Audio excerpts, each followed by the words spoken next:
Good morning. Good morning. Good morning. Come on in. It is almost time for Brad Smith, the original car smith. I'm just going to get this shared out so we can let people know where we're at and so they can easily find us. There we go. Getting this out.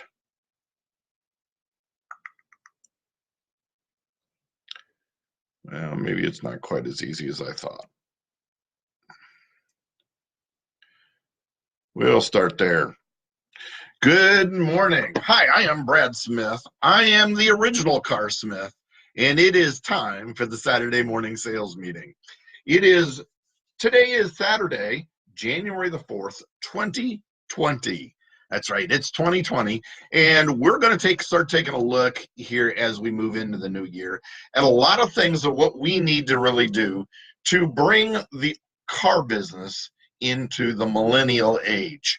Now, why do I call it the millennial age? You see, we tie a lot of things around millennials, right?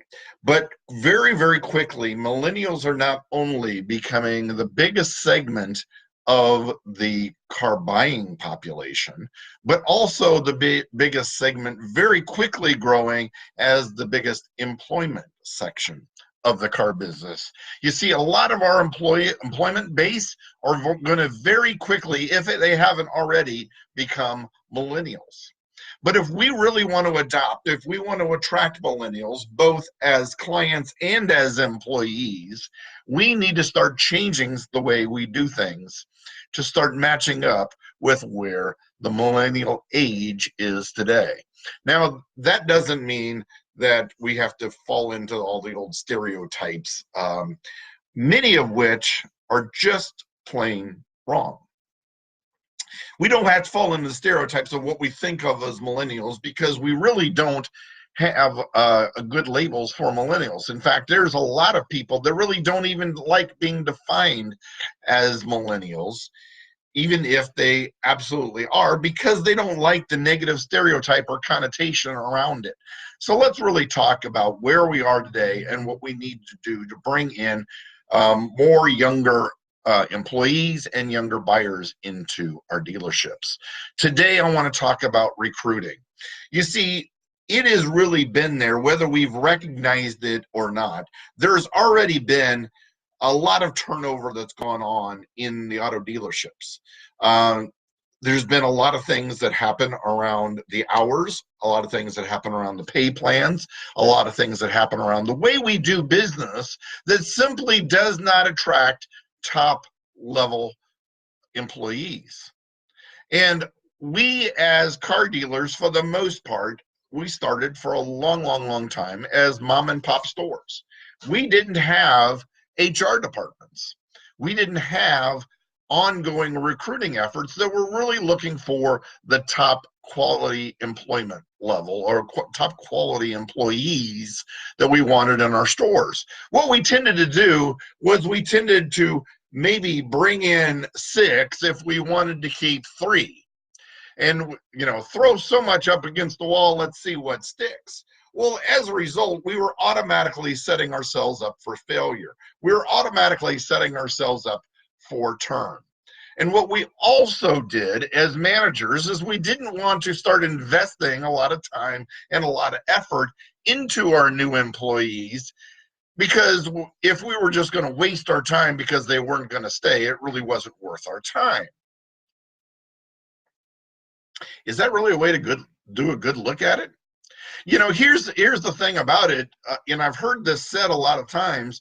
Why should I invest a lot of money into my people and then have them leave? Well, here's the other problem. What happens if you don't invest money into your team and they stay? So aren't we really setting ourselves up for failure?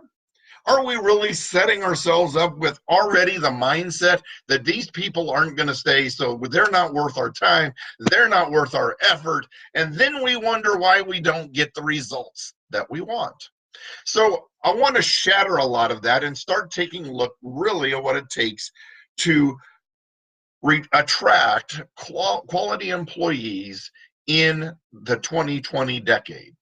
So let's start taking a look at it a little bit.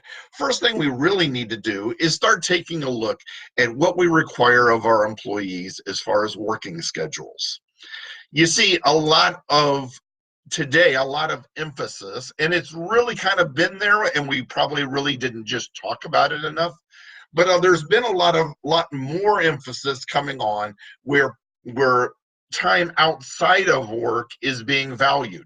Time at home, time with our friends, time with our hobbies, time in our social engagements. But it's time outside of work is really getting a lot of value. So the more we put on this 60, 70-hour work week, the more we start losing or not attracting potential good quality employees because they're not willing to do that. They value too high their relationships at home, their relationships with their children, their relationships with their social interactions, with their hobbies, those kinds of things. They value that highly as well.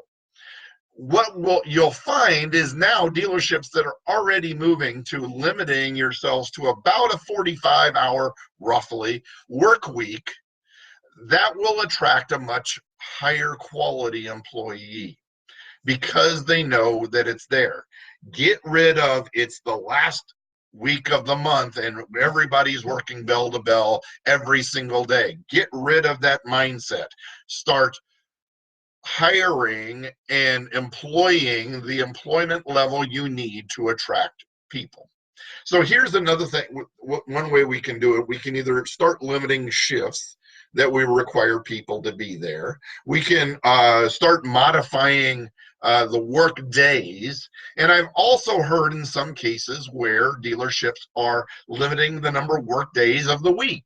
So sometimes it's a 5-day week, and it's maybe 8.5 hours a day.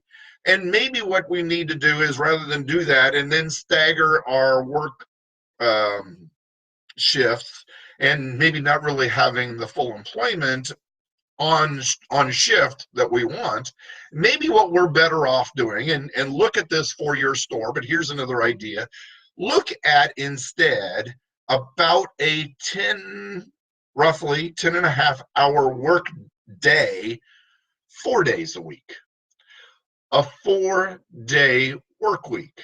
Now it's longer shifts and it does go into it, but there are some trade-offs. If those employees are guaranteed they will only be working 4 days a week, maybe I can work later into my day. Maybe I can make other arrangements so I can be home with my family for 3 full days a week. So that's maybe another way to look at it. Now, I've also heard in some dealerships that have already moved to that still the one exception becomes the last day of the month, everybody is on shift. The last day of the month, everybody is on shift. Now, that does not mean that it becomes a 5-day work week, that maybe that week of the last day of the month or that next week they get an extra day off there to make up for it. So it shifts so that it staggers to the other day. Maybe it's the week after, so you still have all of the people on staff the final day or final week of the month. Maybe they take off that extra day the next week. Maybe that's a good way to be able to look at it. But work out what it is best for you and your work schedules to see what it does to be able to best fulfill. Trying to figure out how to stagger and when you come in and when you leave late and people don't know what to be able to count on, that also becomes very difficult as well. People need to be able to count on a consistent work schedule, know what to be able to prepare for with childcare, with plans with their family, with their spouse, those types of things. But it's things we can look at as we go into the new year. The other thing that you will find is that today, to attract good quality younger employees, we need to get rid of straight commission pay plans. You see, almost without exception today, everybody is looking for at least a base level of security. Now, what some of the things that I'm hearing, and I think it's highly attractive to people, is to go straight salary. Now, I'm not talking about 100%, but in some cases, giving a base salary for all of your employees. Now, the fear is, what happens if I get a better quality or a low producing employee?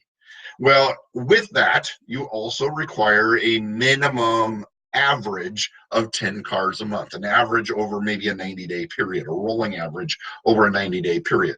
Now, average should be for your store about 12 to 15 cars per person.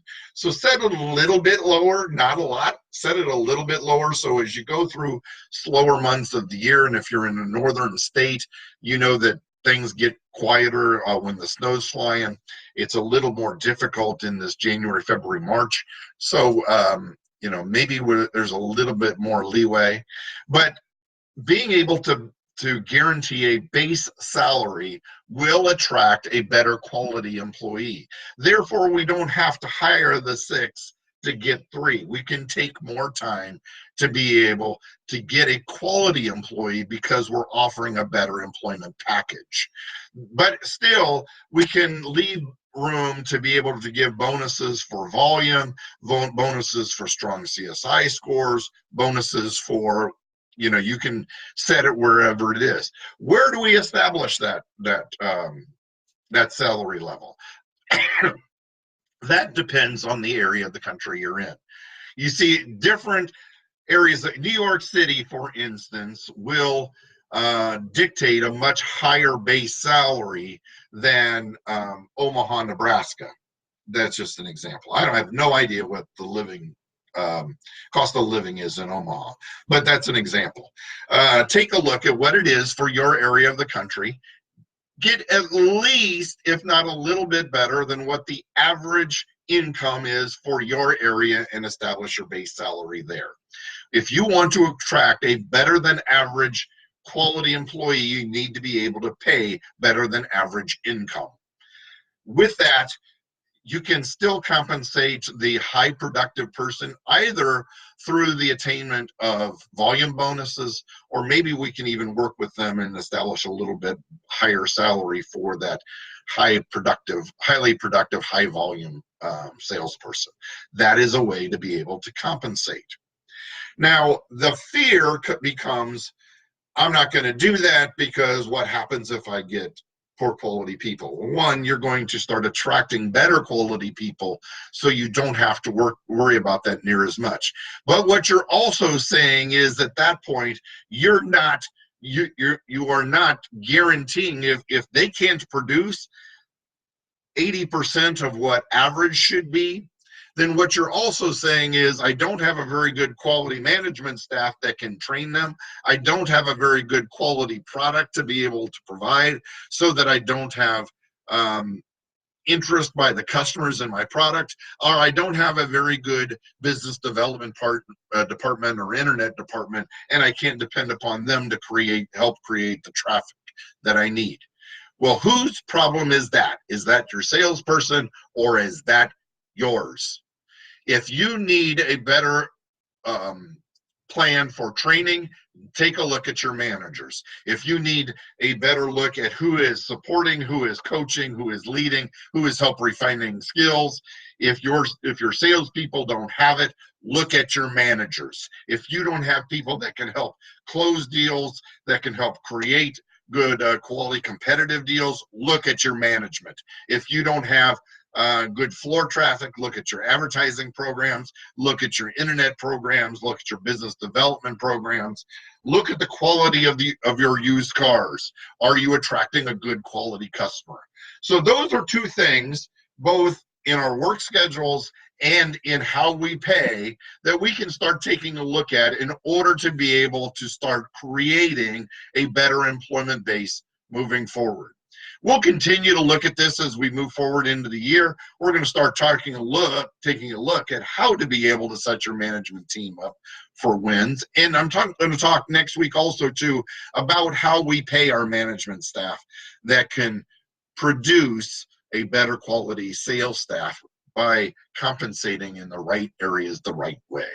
We'll take a look at that next week as we move forward with the Saturday morning sales meeting on Brad Smith, your original car smith. Thanks a lot for being here, and we look forward to seeing you next week. See you then. Bye now.